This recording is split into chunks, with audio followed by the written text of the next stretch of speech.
Welcome back to the Star Wars Vintage Podcast. Let's jump straight into today's Star Wars news. Big shift in the galaxy this week. Kathleen Kennedy has revealed that Lucasfilm is pivoting away from trilogies and towards standalone Star Wars stories. According to her, the future of the franchise is about giving each story the time and space it needs to breathe, without being boxed in by a 3-film arc. That means more creative freedom, more variety, and potentially more risk-taking. Think Rogue One or Solo, but with even more room to experiment. Kennedy says this new direction allows filmmakers to explore characters and eras without the weight of connecting everything to a larger saga. In other words, expect more one-off adventures, origin tales, and maybe even character-focused deep dives we wouldn't have seen under the traditional trilogy model. Now, speaking of character stories and ships we love, The Mandalorian may have just retconned a major piece of Star Wars canon involving starfighter design. Remember Din Djarin's Naboo N1 starfighter? Its heavily modified look and combat capabilities had fans wondering where it fits in the broader timeline.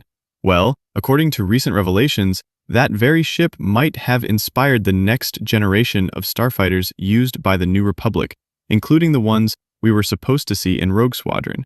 That project was shelved for now, but this subtle nod in Mandalorian Season 3 might just be laying groundwork for its eventual revival, or at least connecting the dots for how starfighters evolved post-Empire. The idea is that Mando's upgraded N1 becomes a prototype of sorts. It's not official confirmation, but it's a neat bit of connective tissue. And finally, a shakeup in Force lore. A new canon source is challenging one of the long-standing rules of Star Wars, that only Force sensitives with high midichlorian counts can use the Force. A recent story suggests otherwise. In this new take, a character with no detectable midichlorians manages to access the Force through sheer belief, meditation, and emotional resonance. If this holds, it could mean the Force is more democratic than we thought, less a biological trait and more a spiritual connection available to anyone open to it. That opens some huge doors, especially for non-Jedi characters in future shows and films.